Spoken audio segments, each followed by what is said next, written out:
নমস্কার, হয় হেসেলে আপনাদের সকলকে স্বাগতম। তড়কা রুটি খেতে ভালোবাসে না এমন মানুষ বোধহয় নেই, তাই না? আজ তড়কা বানাবো মাসকলাইয়ের ডাল দিয়ে। হ্যাঁ, ঠিকই শুনেছেন, মাসকলাই। এই ডাল কিন্তু চাষ হয় নদীর চরে, স্পেশালি পদ্মা নদীর চরে। এই ডালের স্বাদ একদম আলাদা, অন্যরকম। এই ডাল দিয়ে বড়িও দেওয়া হয়। আজ এই ডাল দিয়ে তড়কা বানিয়ে দেখাবো। দুর্দান্ত স্বাদ হয়।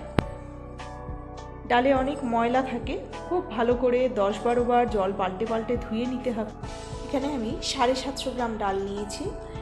ডালটা অবশ্যই কিন্তু 10-12 বার ভালো করে ধুয়ে নিতে হবে। কাঠি পাথর অনেক কিছু নোংরা থাকে। দেখুন, খুব ভালো করে ধুয়ে নিয়েছি, জল কিন্তু একদম পরিষ্কার হয়ে গেছে। এবার 7 থেকে 8 ঘন্টার জন্য জলে ভিজিয়ে রেখে দেব।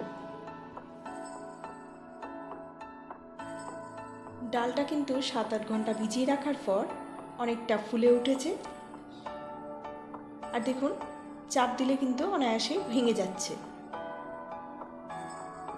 এবার ডালটা সেদ্ধ করতে দেব। তার আগে কিছু উপকরণ রেডি করে নেব।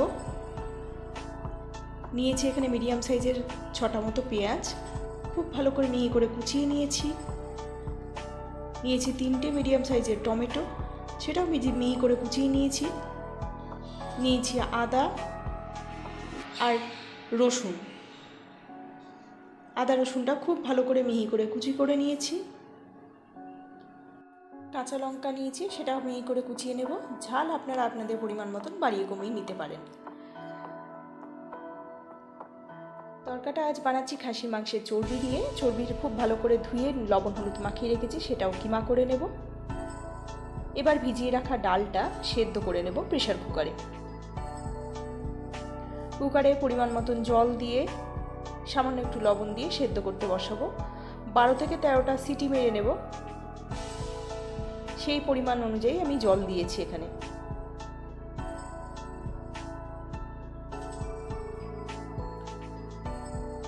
এবার প্রেসার কুকারের ঢাকনা খুলে দেখুন, খুব সুন্দরভাবে ডালটা কিন্তু সেদ্ধ হয়ে গেছে।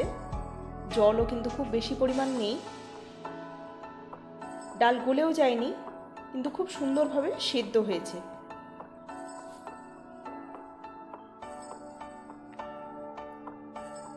এবার একটা কড়াইয়ে সর্ষের তেল গরম করতে বসাবো।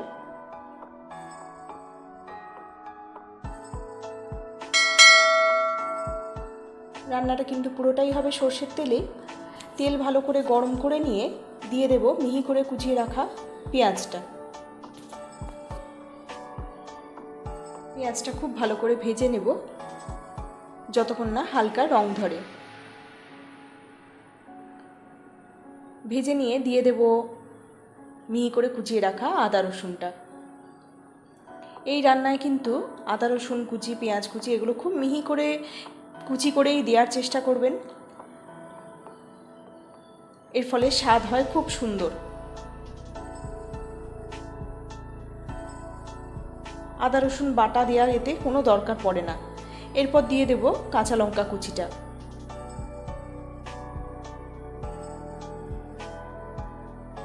আদা রসুনের কাঁচা গন্ধ চলে গেলে এরপর দিয়ে দেব চর্বির কিমাটা। এবার মিনিট 5-7 সময় ধরে খুব ভালো করে নাড়াচাড়া করব।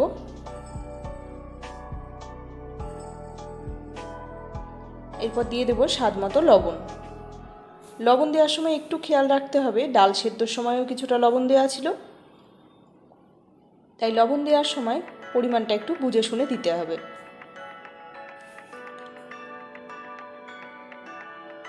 এবার ঢাকা দিয়ে আরও মিনিট 5-7 রান্না করে নেব।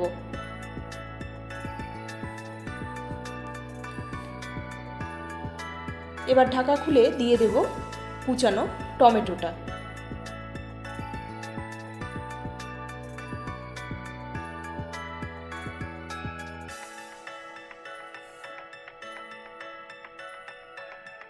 টমেটো কুচি দিয়ে আবারও রান্না করে নেব কিছুক্ষণ।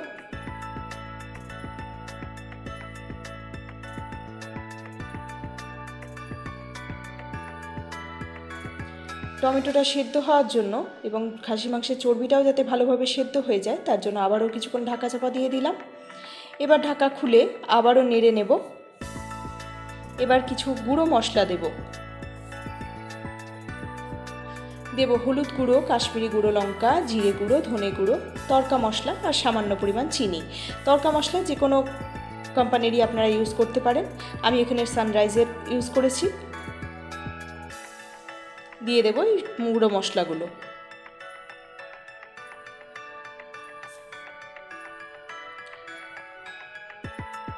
রেসিপিটা যদি ভালো লেগে থাকে একটা লাইক করে দেওয়ার অনুরোধ রইল। আরও বিভিন্ন রকমের রেসিপি দেখতে চাইলে চ্যানেলটাকে সাবস্ক্রাইব করার অনুরোধ রইল। পাশে থাকা বেল আইকনটা প্রেস করে রাখবেন, নতুন রেসিপি এলে যাতে আপনাদের কাছে নোটিফিকেশন পৌঁছে যায়।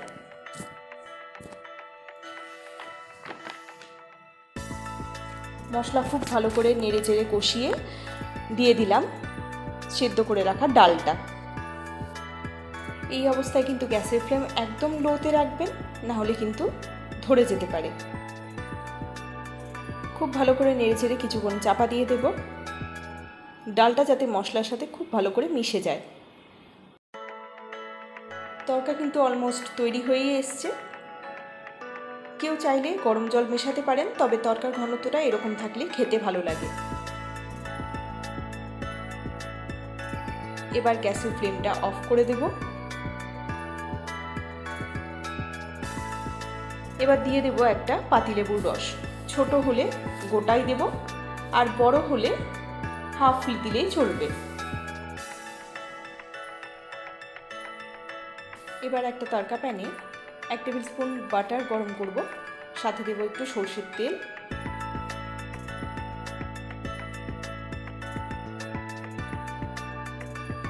বাটারটা মেল্ট হয়ে গেলেই গ্যাসের ফ্লেমটা অফ করে দেব। এর উপর দিয়ে দেব কাশ্মীরি গুঁড়ো লঙ্কা,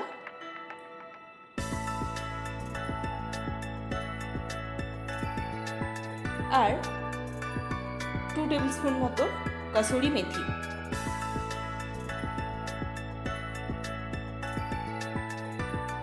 এই তরকাটা দেওয়ার সময় গ্যাসের ফ্লেমটা অবশ্যই অফ রাখবেন, না হলে এটা যদি জ্বলে যায় খেতে ভালো লাগবে না।